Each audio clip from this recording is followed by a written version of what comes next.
우리가 오늘 사도행전 강해를 이어가겠습니다. 우리 오늘 본문이 좀 길었죠, 여러분? 그런데 길지만 우리가 성경을 또 읽어야 한다는 마음에서 함께 읽었습니다. 오늘 읽은 말씀은요, 바울이 이제 첫 번째 선교에서 자신이 첫 설교를 한 내용입니다. 그가 하나님께 자신이 부름을 받고 이제 나아가 그 비시디아 안디옥 회당에서 첫 번째로 복음을 전하는 현장인 거죠. 자, 성도 여러분, 여러분께 한번 묻겠습니다.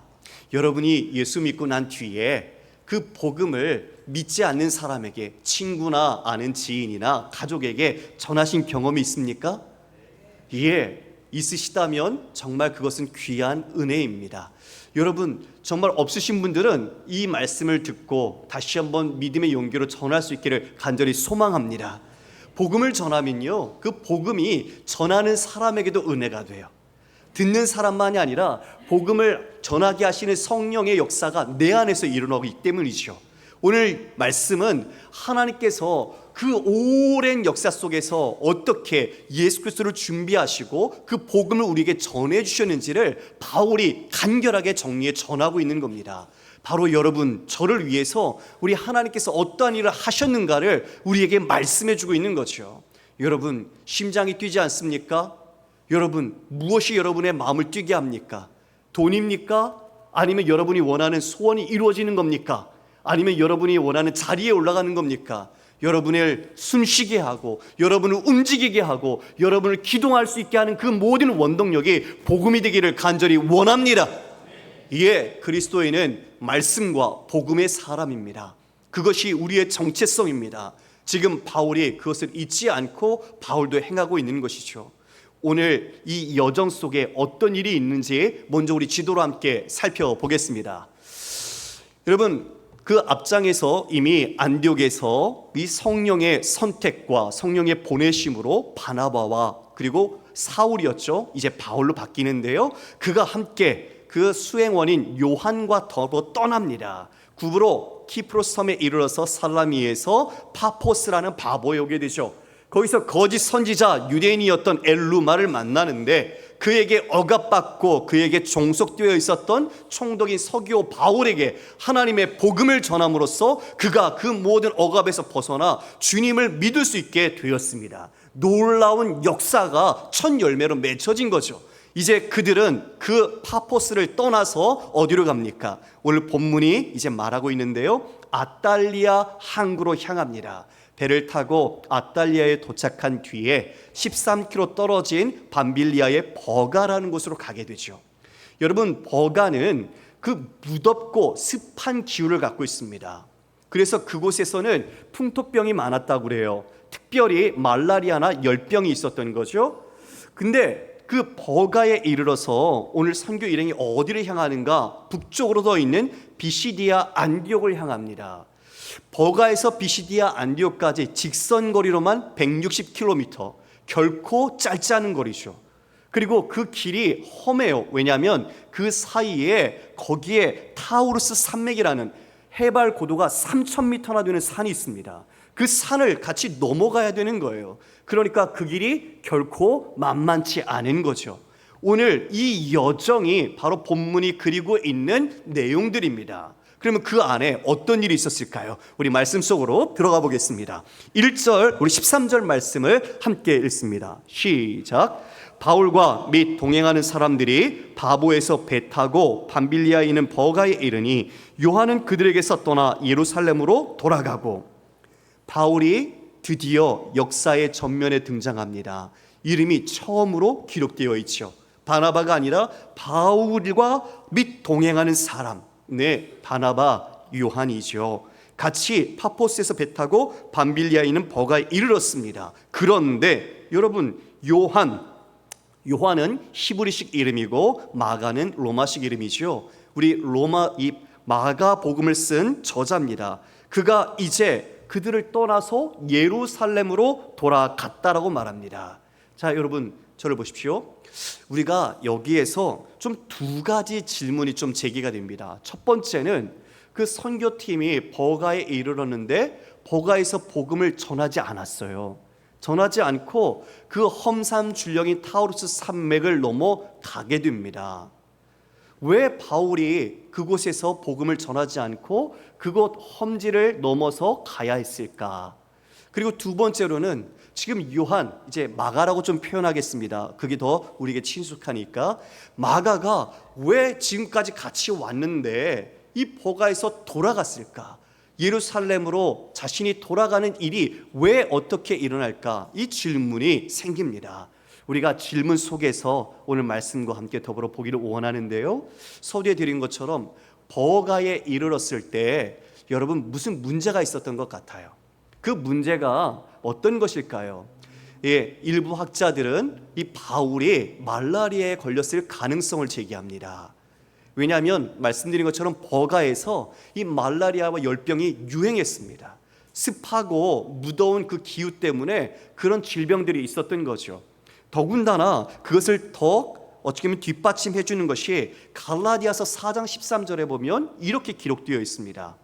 내가 처음에 육체의 약함으로 말미암아 너에게 복음을 전하는 것을 너희가 안다. 이 갈라디아 지역에 이 비시디아 안디옥이 포함되어 있죠.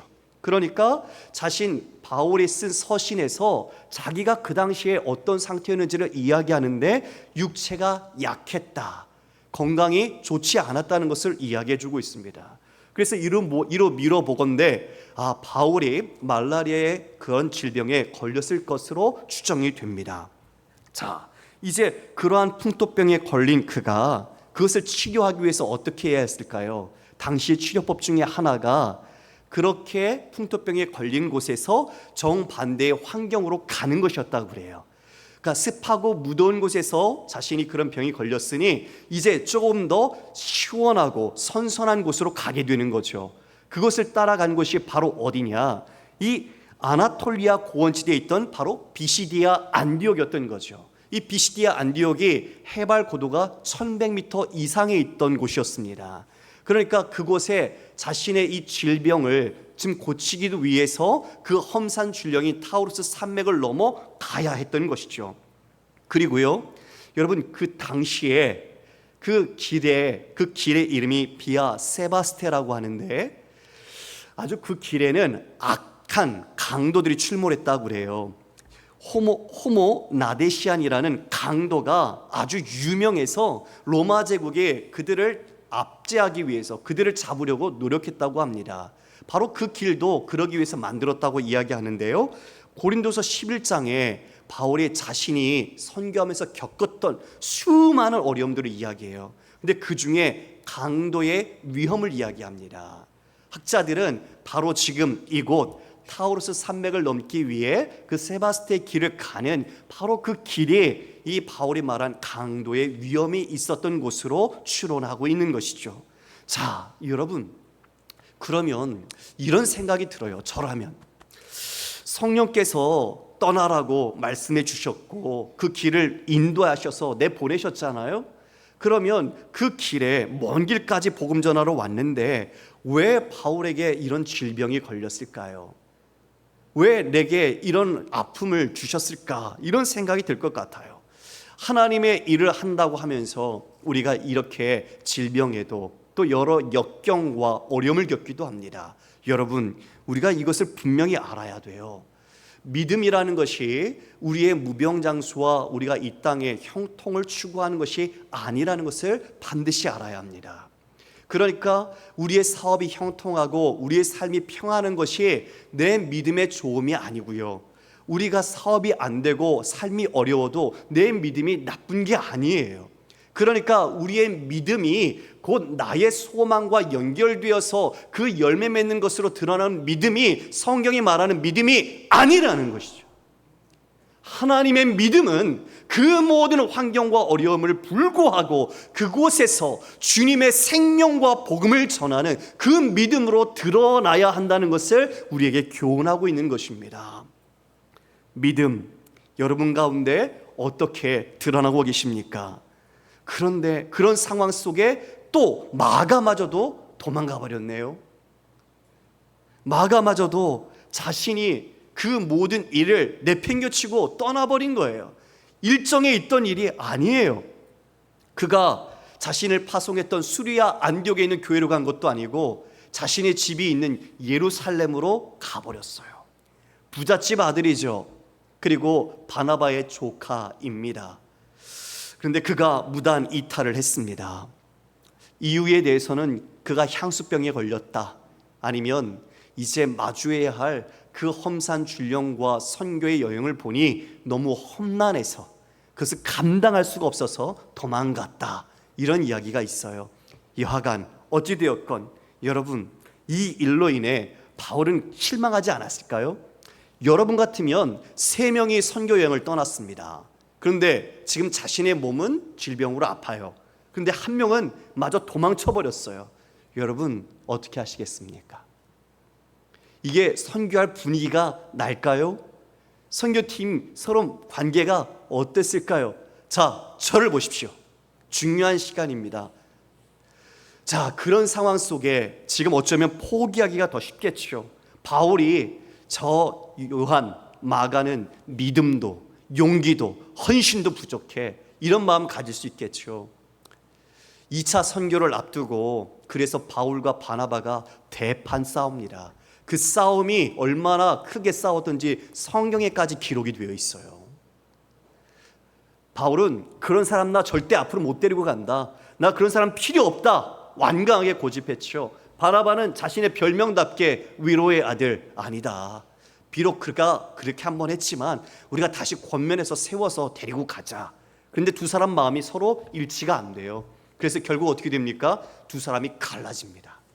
그렇게 성령 충만하고 그렇게 서로가 선교를 위해서 동역했던 사람이 그 일로 인해서 갈라지게 돼요. 그러나 이 일마저도 하나님의 섭리 가운데 있었죠. 자, 여러분, 이제 이 모든 것 가운데 바울은 포기했을까요?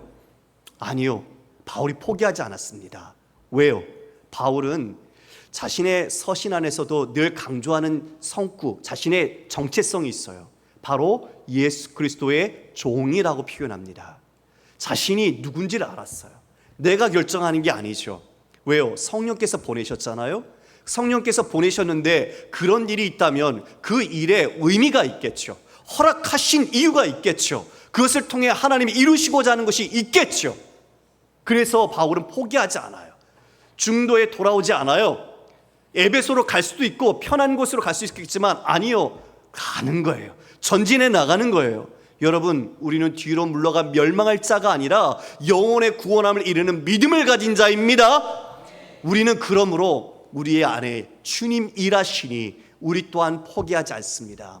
여러분 안에, 여러분의 삶에 어려운 문제와 환난과 고난이 있죠. 그러나 여러분 기억하십시오. 믿음을 주신 하나님이 여러분 안에서 성령으로 역사하십니다. 그 성령은 지금도 우리에게 끊을 수 없는 하나님의 사랑을 부어주시며 그 사랑 가운데 우리가 복음으로 나갈 수 있도록 인도해 주십니다. 이것이 우리 신자의 능력입니다. 예, 바울이 성령 충만하여 엘루마를 대적했던 것처럼 그는 포기하지 않고 험산줄령 넘어 나아갑니다. 여러분, 우리가 고난당해서 우리도 어쩌면 이런 타우루스 산맥 같은 험산 줄령을 넘어야 하고 가고 싶지 않았던 비시디아 안디옥 같은 곳을 가야 할 때도 있어요. 그런데 여러분, 그곳에 하나님의 섭리와 하나님의 인도하심이 있는 줄 믿으시길 바랍니다. 제 짧은 인생도 돌아보면 그래요. 제 길로 가려고 노력하고 했지만 하나님이 점과 점을 이어 제 인생을 모아 이 자리에 세우셨습니다. 여러분의 인생도 마찬가지입니다. 하나님의 손에 붙잡혀 여러분이 이해할 수 없었던 사건과 여러 아픔의 문제들이 여러분에게 오히려 믿음과 생명을 눈뜨게 하는 유익, 그리고 나뿐만 아니라 수많은 생명을 살리도록 우리를 인도해 가시는 하나님의 섭리인 줄 믿으시길 바랍니다. 이제 그 어려움 속에 비시디아 안디옥에 도착했습니다. 안식일에 회당에 갔는데요, 15절 말씀 함께 읽어볼까요? 시작. 율법과 선지자의 글을 읽은 후에 회당장들이 사람을 보내어 물어 이르되 형제들아, 만일 백성을 권할 말이 있거든 말하라 하니. 예, 회당에서 예배를 드립니다. 여러분, 당시에 회당 예배는요, 첫 번째 쉐마 이스라엘 민수기 6장 말씀을 암송합니다. 그리고 이어서 쉐몬의 이스라엘이라는 축복 기도문을 읽습니다. 그리고 그 다음에 바로 율법 토라죠. 토라와 선지자의 글 예언서를 읽습니다. 그 글을 읽고 난 뒤에 그 가운데 랍비들 그리고 그 글을 풀어줄 수 있는 사람을 초청하게 되죠. 당시의 전통이 이 방문하는 랍비가 있으면 그에게 자리를 내어주었다고 해요. 그 전통을 따라 지금 이제 바로 바울이 이 피시디아 안디옥에 있는 그 회당에서 첫 번째 설교를 하게 된 겁니다. 유대인들 그리고 유대인은 아닌 이방인이지만 하나님을 경외하는 경건한 사람들이 있습니다. 그들에게 이제 그토록 전하고 싶었던 예수 그리스도의 피 묻은 복음, 그토록 하나님께서 이 모든 인류 역사 속에서 여러분들과 저에게 주고자 했던 그 생명의 복음, 그것이 어떻게 이루어졌는지를 말씀하여 줍니다.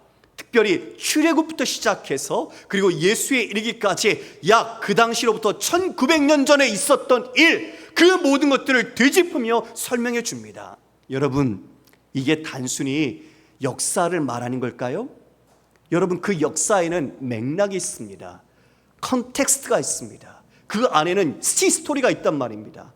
단순히 1900년 전에 와서 이런 일이 이루어졌다, 하나님께서 출애굽하셨다, 그게 아니라 그 일을 이루어 오신 하나님의 깊은 사랑, 여러분들을 이 자리에까지 한 번도 손을 놓지 않고 부르시고 택하시고 돌보신 그 하나님의 사랑이 바로 이 역사 속에 낱낱이 기록되어 있는 겁니다. 종살이 400년, 무슨 희망의 빛이 보이겠습니까? 그런데 그들을 하나님 찾아가시고 그들을 은혜로 건져내셔서 자유를 주십니다.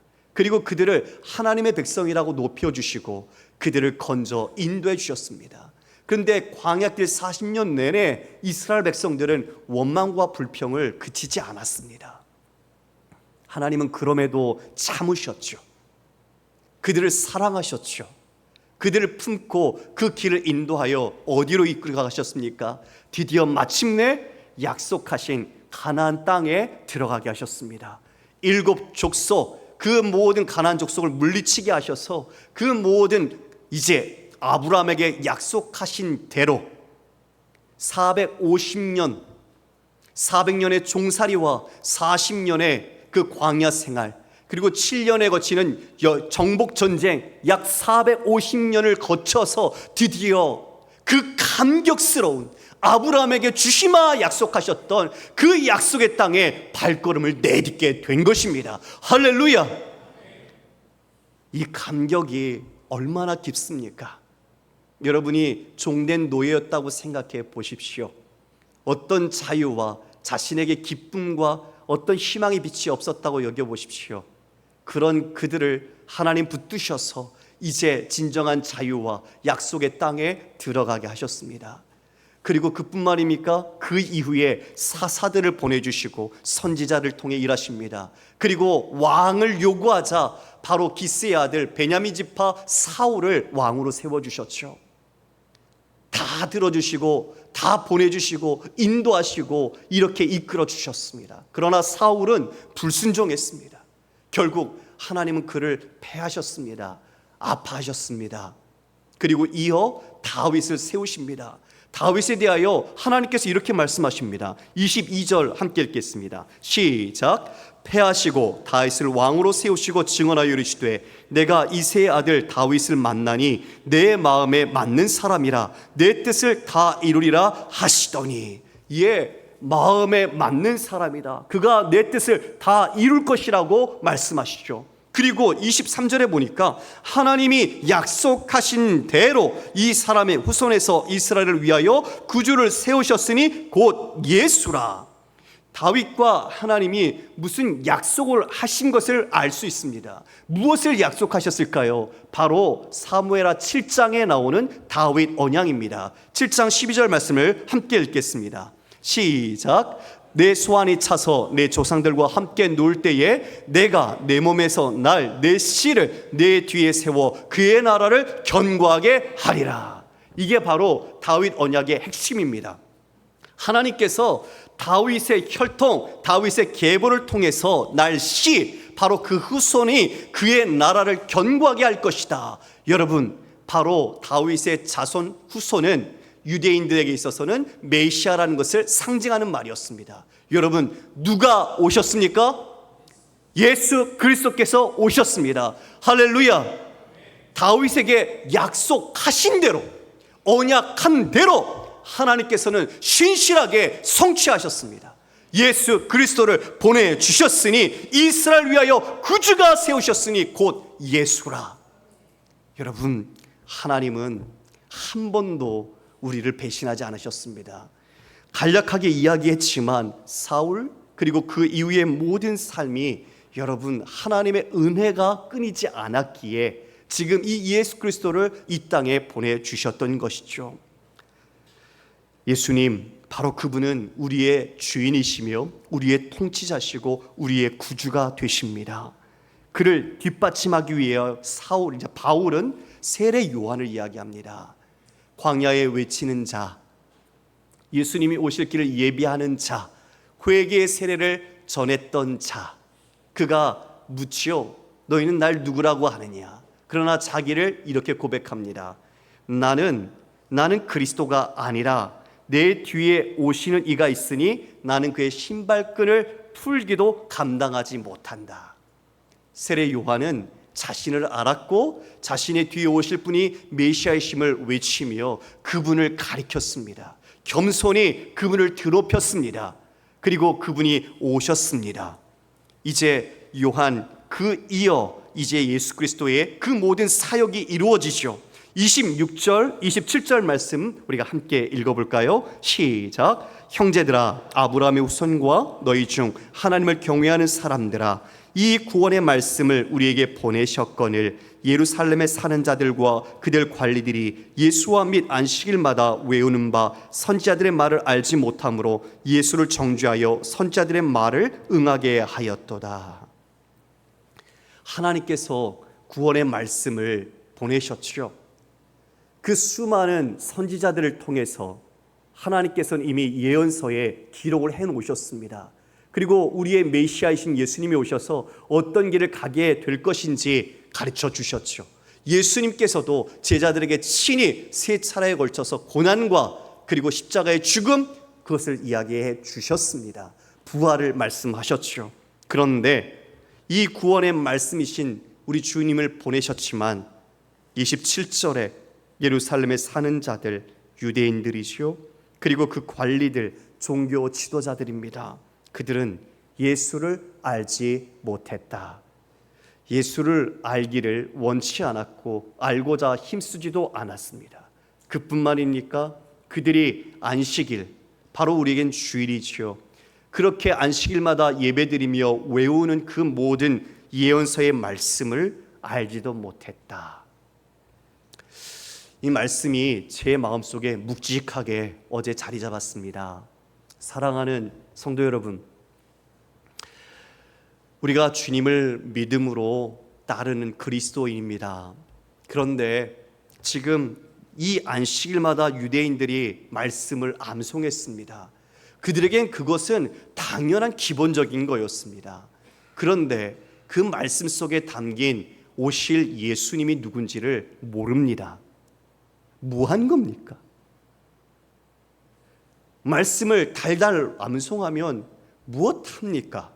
그 말씀 속에 하나님께서 그들을 위해 예비하신 그 오래전부터 그들을 향한 예수 그리스도를 준비하셨던 내용들을 선지자의 글에 말씀하셨지만 입으로는 암송하는데 머리와 마음과 그 모든 삶에서 예수 그리스도를 알지 못했습니다. 두려웠습니다. 저는 우리도 주일마다 말씀을 듣고 읽고 기도하는데 우리는 이 말씀의 의미를 알까요? 예수 그리스도를 정말 알고 있을까요? 예수님께서 왜 내 죄를 대신해서 십자가 지셔야 하는지 진짜 알까요?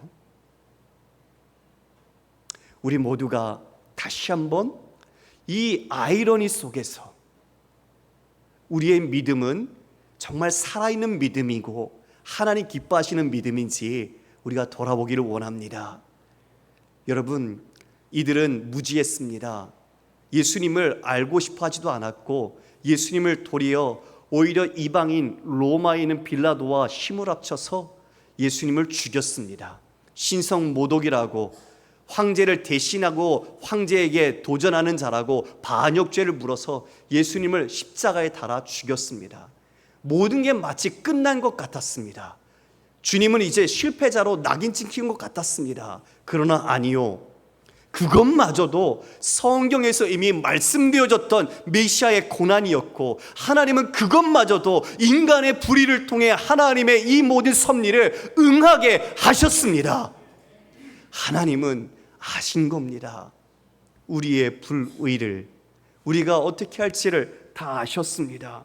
그래서 27절 하반절에 예수를 정죄하여 선지자들의 말을 응하게 하였도다. 단 한 문장이지만 그 문장에 담긴 하나님의 마음의 깊이는 가눌 바가 없습니다.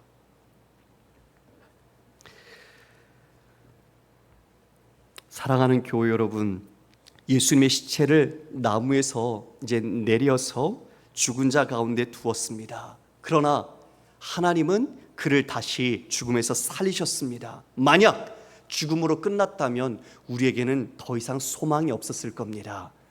예수 그리스도의 십자가 그리고 예수 그리스도의 부활이 그래서 바로 기독교의 핵심입니다. 바울도 이것을 강조하죠.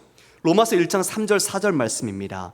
그의 아들에 관하여 말하면 육신으로는 다윗의 혈통에서 나셨고 성결의 영으로는 죽은 자들 가운데서 부활하사 능력으로 하나님의 아들로 선포되셨으니 곧 우리 주 예수 그리스도시니라. 빌립보서 2장 9절 이하의 말씀입니다. 이러므로 하나님이 그를 지극히 높여 모든 이름 위에 뛰어난 이름을 주사 하늘에 있는 자들과 땅에 있는 자들과 땅 아래 있는 자들로 모든 무릎을 예수의 이름에 꿇게 하시고 모든 입으로 예수 그리스도를 주라 시인하여 하나님 아버지께 영광을 돌리게 하셨느니라. 할렐루야. 죽은 자가 부활하여 하나님께서 높이시니 모든 피조물에게 이분이 주다, 우리의 통치자요 우리의 주인됨을 그 모든 피조세계가 무릎 꿇고 고백하게 하셨습니다. 이 모든 것을 통해 하나님은 자신의 의와 복음의 승리를 드러내셨습니다. 이것이 신자의 명예입니다. 우리가 가지고 있는 명분입니다. 주님의 부활하심. 우리는 죽음으로 끝난 자가 아니라 우리는 부활의 생명을 가진 자요 하나님의 복음의 생명으로 살아가는 자라는 것을 잊지 말아야 할 것입니다. 예수님 부활 후 40일간 제자들과 함께 하셨고 그들은 다 제자들은 증인이 되었습니다. 왜요? 부활하신 주님을 직접 뵈었지요. 그리고 그들의 삶도 그 부활의 주님의 그 말씀을 따라 증인된 삶을 살았습니다. 그들의 삶과 그들의 존재가 얼마나 복음이 진실한지 그리고 예수 그리스도의 부활이 진짜인지를 증거해 주고 있지요. 사랑하는 교회 여러분, 말씀을 정리합니다. 바울, 그에게는 어려움과 그 앞에 난관이 있었지만 그 안에 일하시는 우리 성령의 역사하심 속에 그 또한 그 모든 것을 넘어 복음을 전했습니다. 이제 그 복음의 바턴은 바로 우리에게 넘겨져 있습니다. 우리 안에서도 주께서 지금까지도 일하시며 앞으로도 일하실 것입니다. 믿으십니까? 바로 그 믿음은 우리를 숨쉬게 하는 것이고 그 복음은 생명을 주는 복음입니다. 이 말씀 속에 하나님이 얼마나 우리를 사랑하시는지 마치 긴 연애 편지를 쓴 것 같습니다. 우리를 이때부터 이렇게 구원을 하기 위하여 하나님은 준비해 오셨구나. 그 오래전부터 하나님의 사랑이 지금 내게 임하고 있구나. 인간의 수많은 방해와 이 어려움이 있었지만 하나님은 포기하지 않으시고 하나님의 그 끊임없는 열심으로 이 복음 구원의 역사를 이루어 오셨구나. 여러분, 지금 우리 모두가 다시 믿음으로 일어나기를 원합니다. 도망간 마가가 어떻게 되었을까요? 여러분, 그는 이제 사라져 버렸을까요? 아니요. 하나님은 도망간 마가를 포기하지 않으셨습니다. 그를 붙드시고 그를 빚으시고 깎으셔서 하나님의 충성된 사람으로 세워주셨습니다. 베드로에게 믿음의 아들이 되게 하셨죠. 그래서 베드로를 통해 우리 구주께서 하신 이야기를 듣고 마가복음을 기록했습니다. 그리고 이어 바울에게도 아주 충성된 동역자가 되었죠. 바울이 절대 갈 수가 없다, 너와 함께 할 수 없다고 얘기했던 바로 그 마가 그를 이제 바울의 말년에 무엇이라고 얘기하는지 볼까요? 디모데후서 4장 11절 말씀입니다. 우리 함께 읽겠습니다. 누가만 나와 함께 있느니라. 내가 올 때에 마가를 데리고 오라. 그가 나의 일에 유익하니라. 할렐루야. 누가 유익하다고요? 마가가요. 마가가. 그와 같이 하나님은 그 마가도 하나님의 충성된 동역자로 세워주셨던 것이죠. 여러분, 만약 바울이 이 어려움 때문에, 자신의 질병이나 이런 문제 때문에 비시디아 안디옥을 가지 않았다면, 갈라디아 지역을 가지 않았다면 그 갈라디아서, 자유의 대헌장이라는 서신은 남지 않았을지 모릅니다. 아시는 것처럼 루터는 그 갈라디아서에 있는 3장 11절의 말씀, 믿음으로 말미암아 의롭게 된다는 것을 자신이 깨닫고 종교 개혁의 기치를 높이 들었습니다. 이 모든 것이 하나님의 섭리 속에 이루어진 복음의 손길입니다. 바라기는 우리 모두가 오늘 이 말씀 속에서 우리가 다시 살아가야 될 믿음의 방향과 복음의 약동성을 가지고 여러분의 모든 삶에, 여러분의 변화된 인격과 삶으로 그리스도를 증거하고 복음이 마음껏 울려 퍼지기를 주님의 이름으로 축원합니다.